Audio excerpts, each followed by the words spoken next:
Consolidation of the Mughal Empire, Age of Akbar. Introduction. Welcome back to our channel.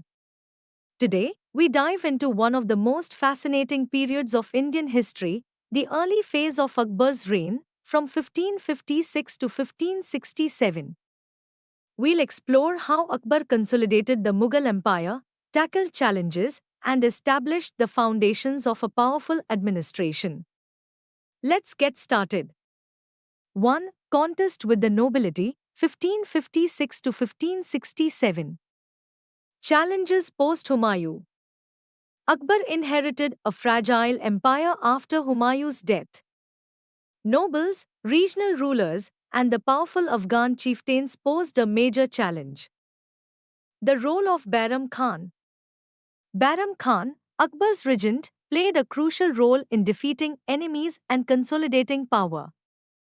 The victory at the Second Battle of Panipat, 1556, against Hemu ensured Akbar's control over Delhi and Agra. Reducing noble influence, Akbar gradually sidelined powerful nobles like Bairam Khan, dismissed in 1560. This marked the beginning of Akbar's personal rule and centralization of authority. 2. Early expansion of the empire, 1560 to 1567. Strategic conquests. Akbar's forces captured Malwa, 1561, followed by the annexation of Gondwana, 1564.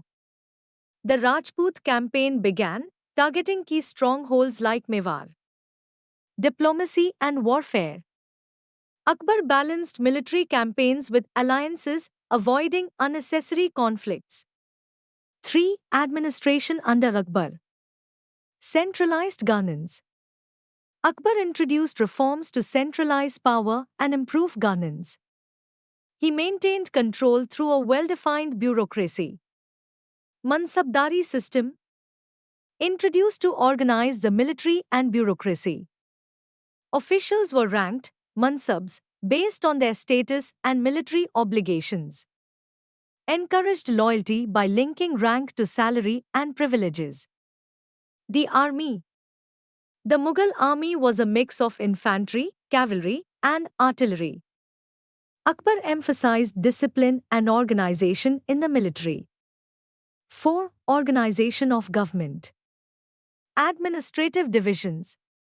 The empire was divided into subas, provinces, governed by subdars.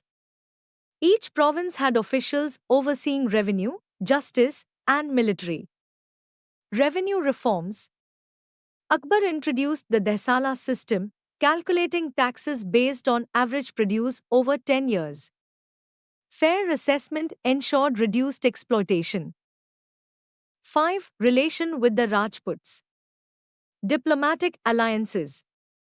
Akbar adopted a policy of diplomacy and integration with the Rajputs. Matrimonial alliances, such as his marriage to Jodha Bai, strengthened ties. Autonomy for loyal Rajputs. Rajput rulers who submitted were granted autonomy and high ranks in the Mughal court. This policy ensured stability in key regions. 6. Rebellions and further expansion. Rebellions.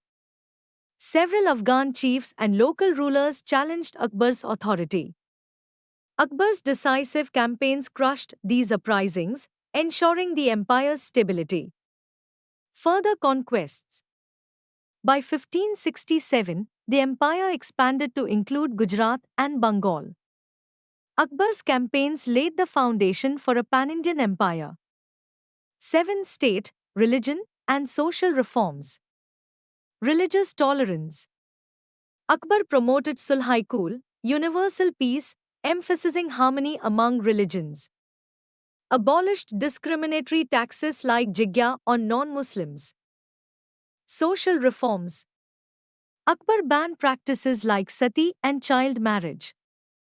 Encouraged widow remarriage and education for women. Din-i-Ilahi. Akbar founded a syncretic faith to promote unity among his subjects. Though it didn't gain mass appeal, it reflected his visionary leadership. Conclusion. Akbar's early reign marked the transformation of the Mughal Empire into a strong and centralized state. From diplomatic alliances to administrative reforms, Akbar's legacy continues to inspire students of history. Don't forget to like, comment, and subscribe for more historical insights. See you in the next video.